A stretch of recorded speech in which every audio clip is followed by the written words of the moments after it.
ஒரு அடர்ந்த காட்டில் ஒரு சிங்கம் ராஜாவாக வாழ்ந்து வந்தது. அதன் கர்ஜனையை கேட்டாலே அனைத்து விலங்குகளும் நடுங்கின. யாரும் அதற்கு எதிராக பேச துணியவில்லை. சிங்கம் எந்த வேலை கொடுத்தாலும் அனைவரும் பயந்து கொண்டு செய்தனர். இந்த காட்டில் எனக்கு நிகர் யாரும் இல்லை என்று ஆணவத்துடன் சுற்றித் திரிந்தது சிங்கம். தன்னை விட பெரிய யானையை கூட அது மதிக்கவில்லை. ஒரு நாள் யானை அமைதியாக கரும்பை சாப்பிட்டுக் கொண்டிருந்தது. அப்போது ஒரு சிறிய ஈ வந்து கரும்பின் இனிப்பை சுவைத்தது. யானை அதை விரட்டவில்லை. அதற்கு பதிலாக மெதுவாக சொன்னது, சாப்பிடு, உனக்கும் பசிக்குமல்லவா? யானையின் அன்பை கண்டு ஈ மிகவும் மகிழ்ந்தது.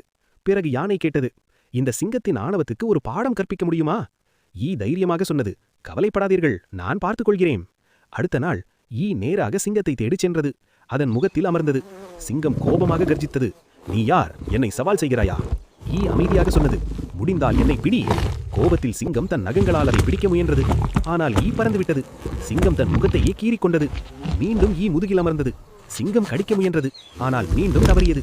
இப்போது சிங்கத்தின் முகமும் முதுகும் காயங்களால் நிரம்பியது. ஒரு சிறிய ஈயை கூட அது ஒன்றும் செய்ய முடியவில்லை. அப்போது சிங்கம் தன் தவறை உணர்ந்தது. உருவம் பெரியது என்பதால் யாரையும் குறைத்து மதிக்கக்கூடாது என்று வெட்கத்துடன் தலைகுனிந்தது.